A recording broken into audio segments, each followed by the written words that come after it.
The fossa of the skull could be a challenging topic to know for your board exam, since it has many different bony, nervous, and circulatory structures.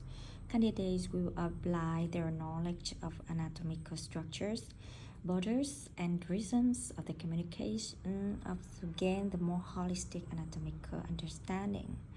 The notes will simplify information to help boost confidence for any PDA. External fossa. Introduction.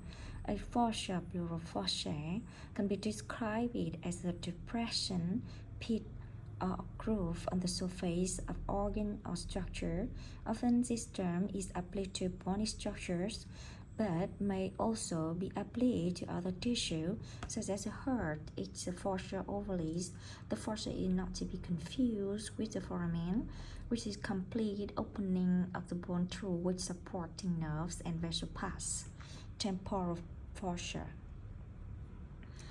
The temporal fossa is a hollow area of the temporal region of the skull. It is comprised of the five main bones: frontal, parietal, sphenoid, temporal, and zygomatic. There are five main borders that outline this fossa, though for attention should be drawn to the contents of the region: inferior zygomatic arch and greater wing of sphenoid, infratemporal crest, superior temporal line, anterior zygomatic bone, frontal process, and frontal bone zygomatic process, posteriorly superior temporal line, floor, frontal and greater wings of the sphenoid, parietal bone, temporal bone, squamous portion. Contents: temporally muscle, middle and deep temporal arteries and veins, superficial temporal artery and vein, auriculotemporal nerve, zygomatic-temporal nerve, temporal branches of the facial nerve. Clinically, this region contains the pterion, which is articulation between the frontal, sphenoid, parietal, and temporal bones. As a result of its numerous articulating surfaces, it is considered a weaker region of the skull and prone to injury. Frontal bone, greater wing of the sphenoid bone, ethmoid bone, lacrimal fossa, nasal bone, zygomatic arch, cranial suture, parietal bone, superior temporal line, squamous structure, temporal bone, squamous temporal, zygomatic process, external acoustic meatus, lambdoid suture, mastoid portion, stellar process, mastoid process, occipital bone. Mandible right lateral view, the temporal fossa. Infratemporal fossa. The infratemporal fossa can be found below the temporal fossa. Superior roof. Greater wing of the sphenoid also contains foramen spinosum and foramen ovale.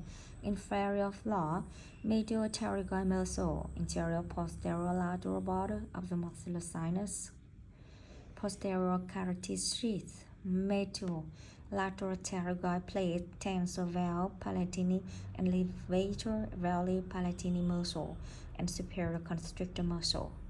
Lateral coronal process and ramus of the mandible bone contain medial and lateral pterygoids, temporalis muscle, mandibular nerve, auriculotemporal nerve, buccal nerve, lingual nerve, inferior and velar nerve, chorda tympani, otic ganglion, maxillary artery and vein, pterygoid venous plexus, and middle meningeal vein. The infratemporal fossa. Pterygoid palatine fossa. The pterygoid palatine fossa is fairly complex in the comparison to the other discussed in the section. It is shaped like the inverted cone and is deeper in the relation to the infratemporal fossa. It both communicates with the house's numerous structures. Superior roof border of the sphenoid bone, and orbital process of the palatine bone. Inferior orbital fissure, orbit, zygomatic branch of the CNV through and infraorbital artery and vein. inferior floor, palatine bone, pyramidal process and canals, greater and lesser palatine canals, palate, greater and lesser palatine artery, vein and nerve, artery posterior medial, recall.